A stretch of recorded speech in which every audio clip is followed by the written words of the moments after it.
अस्सलाम वालेकुम व्यूअर्स। आज की ये वीडियो इसलिए बना रहे हैं कि देखें एग्रीमेंट के ऊपर हमारे बहुत सारे मेंबर्स हमारे साथ काम कर रहे हैं, लेकिन कुछ मेंबर्स ऐसे होते हैं कि जो यहाँ पे अपनी पेमेंट को क्रेडिट करके चले जाते हैं।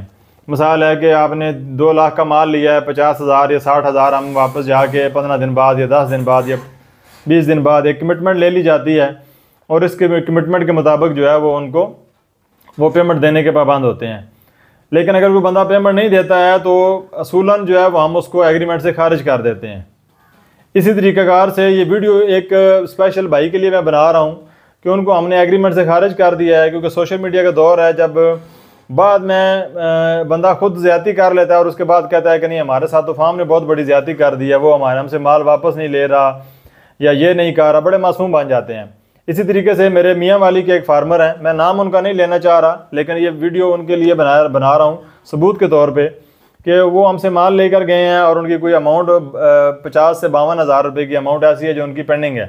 ठीक है, जो वो 10 दिन के कमिटमेंट से उन्होंने कहा था कि वो पे करेंगे और उनको हमने माल दे दिया।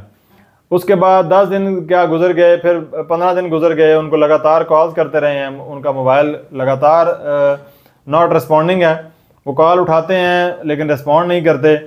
उनके व्हाट्सएप के ऊपर भी हमने काफ़ी सारे मैसेजेस किए हैं लेकिन उन्होंने कोई जवाब नहीं दिया। अब इस बात को तकरीबन 2 महीने हो गए हैं। ठीक है जी, तो अब अगर उनको ऑलरेडी हमारा ये मैसेज चला गया है कि मलिक रैबिट फार्म की तरफ से उनको एग्रीमेंट से खारिज कर दिया गया है, ठीक है, कि अब हमारा उनके साथ किसी भी किस्म का कोई भी लेन देन नहीं है। वो अगर वो कल को कहते हैं कि हमारा माल मलिक रैबिट फार्म हमसे वापस लेगा तो हम उसको माल को वापस उनसे लेने के पाबंद नहीं हैं।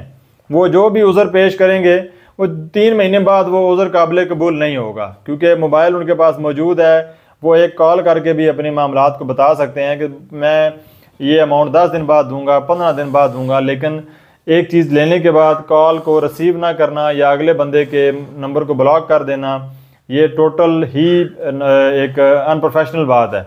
ठीक है, तो ये वीडियो इसलिए बना रहा हूँ कि हमने मियाँ वाले एक अपने दोस्त को एग्रीमेंट से खारिज कर दिया गया है कि कल अगर वो किसी भी वजह से दोबारा फार्म पे हाज़िर होते हैं तो वो उनके साथ हमारा किसी किस्म का भी कोई लेन देन नहीं होगा और ना ही उनको किसी किस्म की कोई रिलैक्सेशन दी जाएगी। तो इसलिए आप लोगों के लिए भी यही है कि जो कर्ज़ है वो शहीद को भी माफ़ नहीं है, कि अगर आप अपने लेन देन के मामलात को अच्छा नहीं करेंगे तो कल को अगर आप अपना कोई मजबूरी बता के कल आप जब फंसेंगे और फिर आप फार्म पे आएंगे कि जी हमारा माल ले लें या हमारी वो मिन्नतें करेंगे तो फिर वो काबिल कबूल नहीं होती हैं।